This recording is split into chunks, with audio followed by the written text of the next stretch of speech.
Hello, I'm Durk, Tom of Finland Foundation, and here we are today with an artist from Finland. And we have been getting several from Finland over the last few years, and we have the pleasure today of having a conversation with Mateos Pente, and his artist name is Tristor Blue. Did I do it? Yes, that's correct. What happens with names is you get them wrong the first time and then you're in trouble. Well, welcome. Thank you so much. And now you've been here for Almost 3 weeks. 3 months. Almost 3 months, yes. Has it gone fast? It has gone fast, yes. Surprisingly fast. I think first few weeks feel very slow, but then when you settle, then time will fly.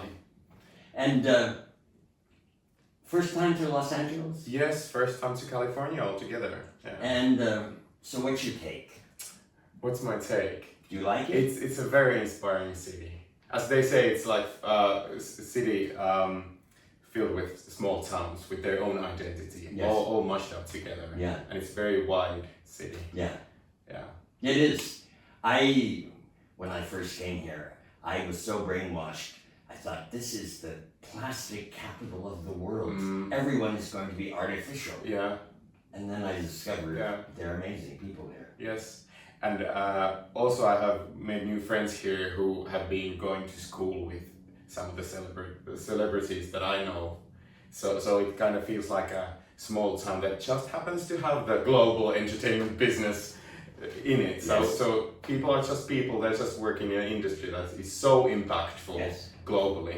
So that's what and you've had a few beautiful moments with Hollywood celebrities. Yes, a couple of them. Yes. Yeah. And you went to a very, very important restaurant, Musso Frank's. Yes, yeah.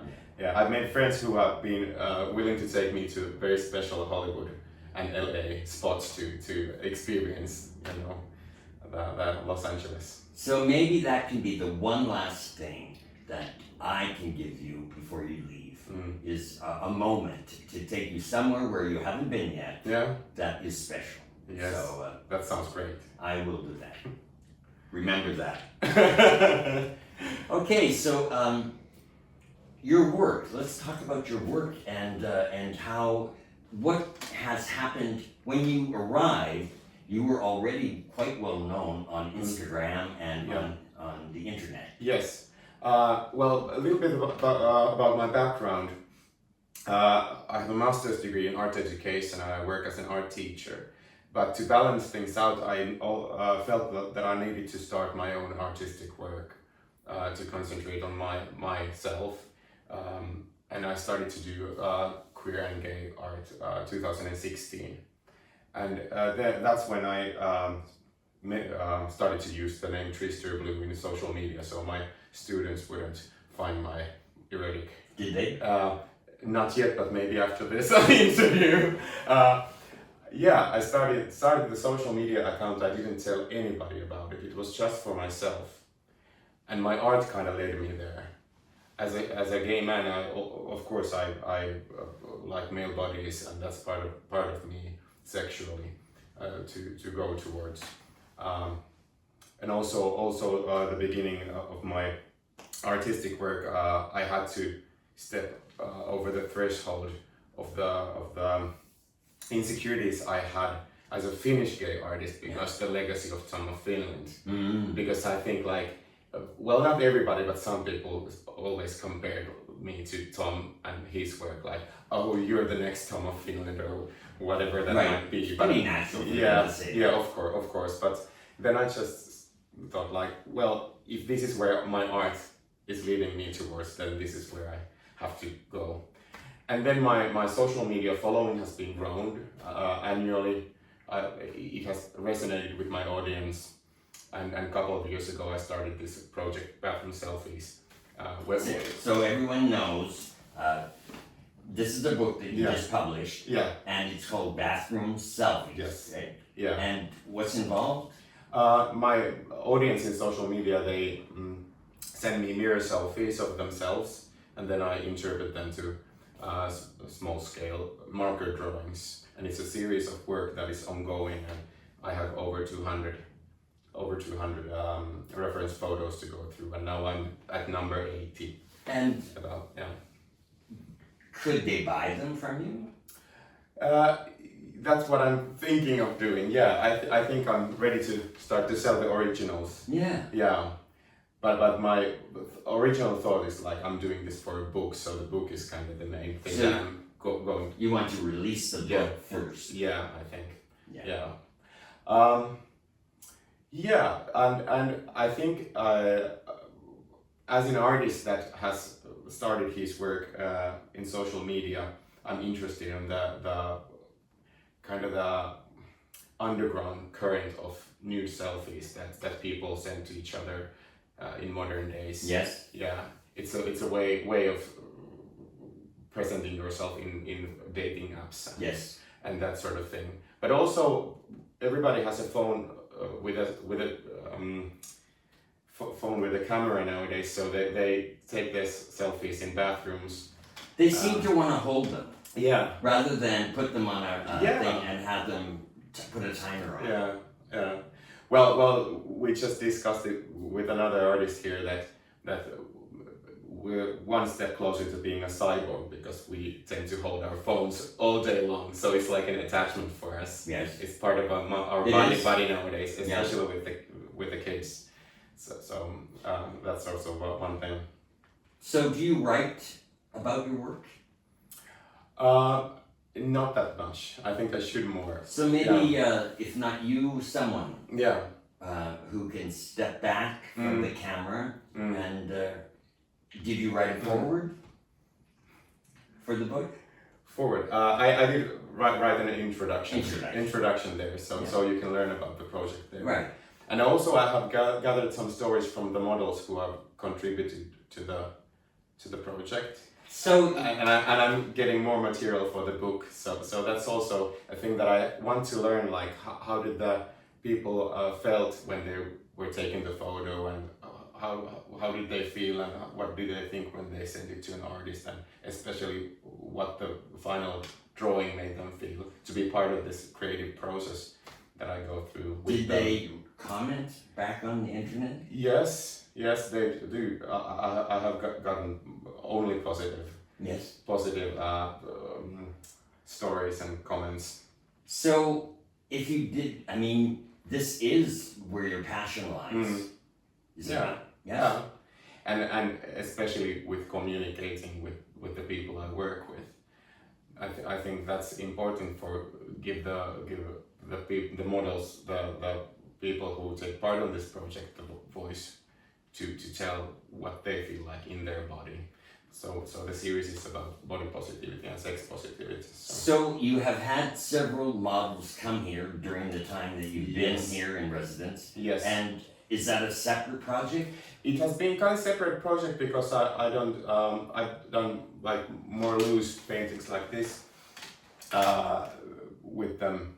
It's a little bit different style with the ones that I've done to the book, and I've also aimed to learn a way to make larger scale pieces. But the way that I work with the models, I think it's similar to the one that I do with the people online, because I have told the models to express themselves, and if they want to show something aside of themselves, they can bring some gear or some accessories or some clothes that express that. Yeah, and also during the sessions I tell them to. Have you done that back in Finland?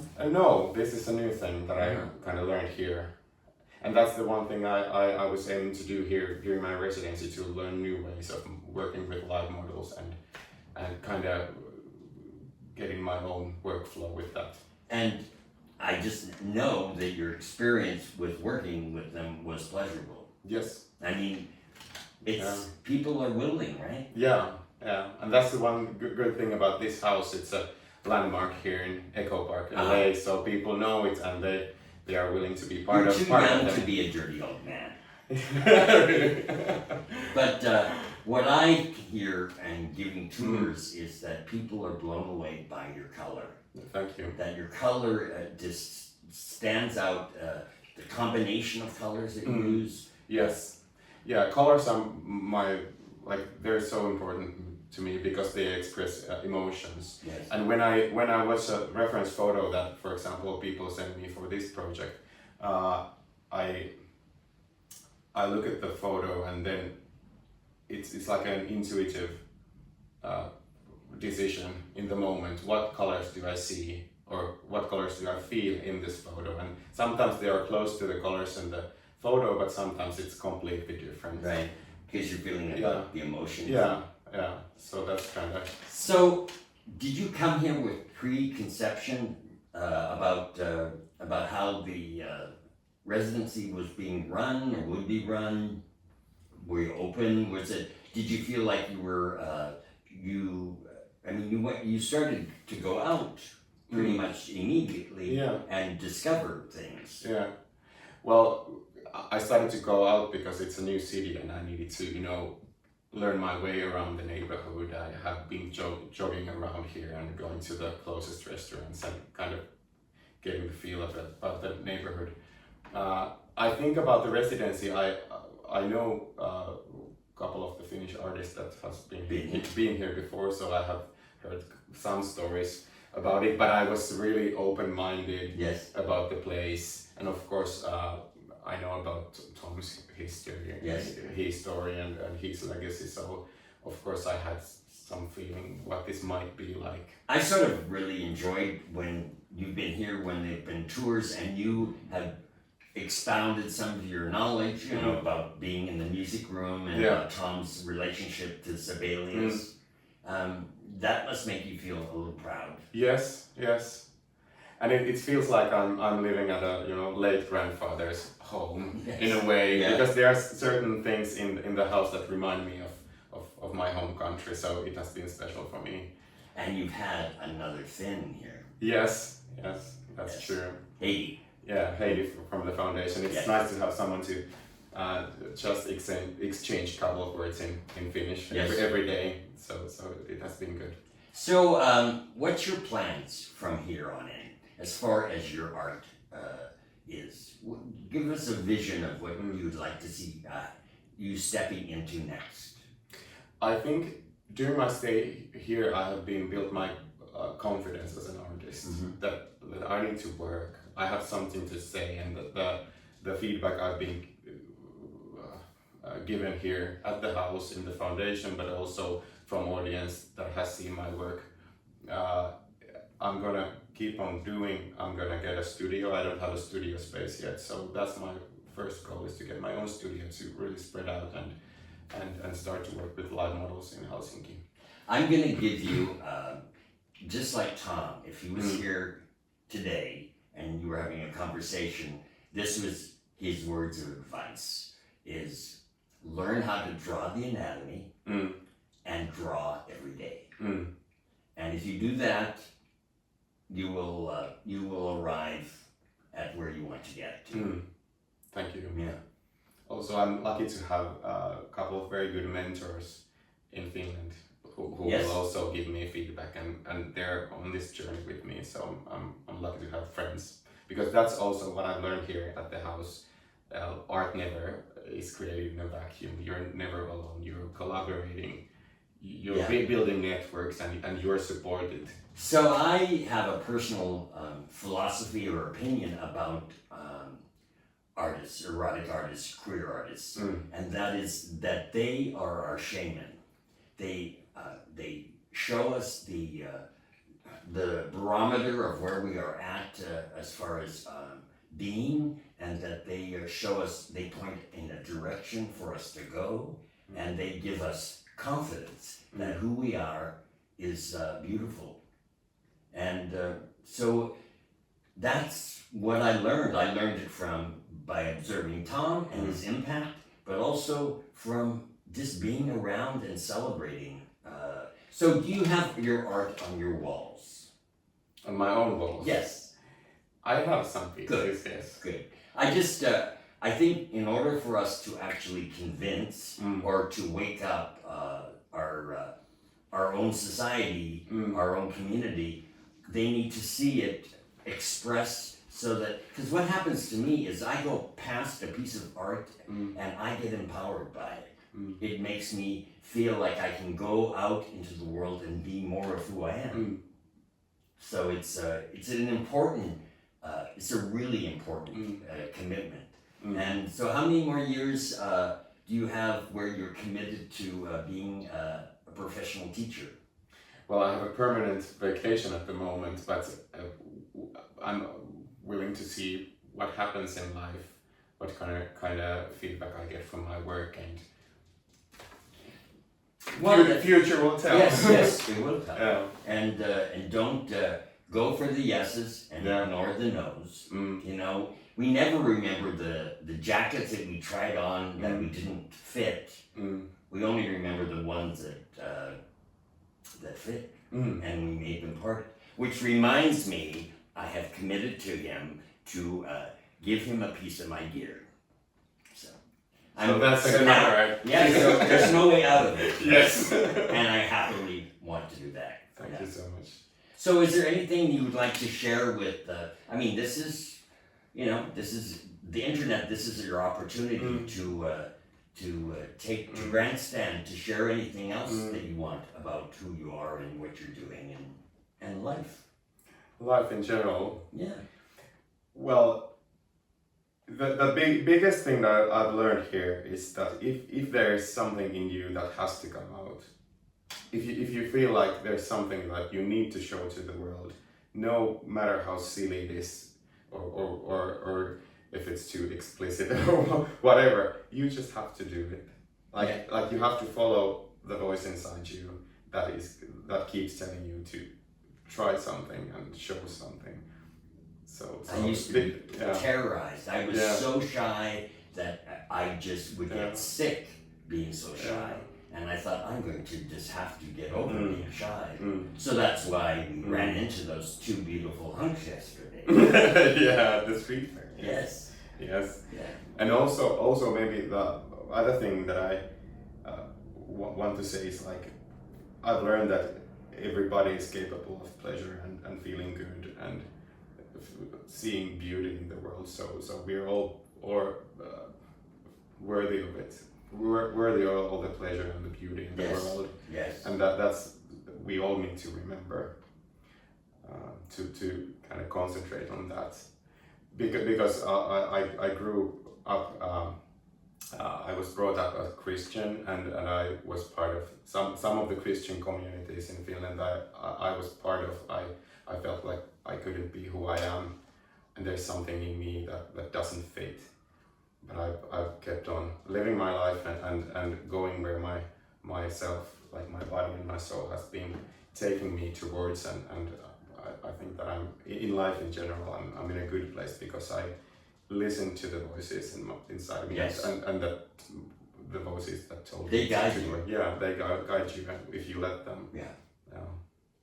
I'm very pleased to have had you here, and I one more notch for Finland, and really to Tom did a lot in that he didn't think about it a lot, but he strategized on what he wanted to do. He wanted to make a difference, and you want to make a difference, I know, and just trust in your role. You have a role, and the role is being an artist shaman.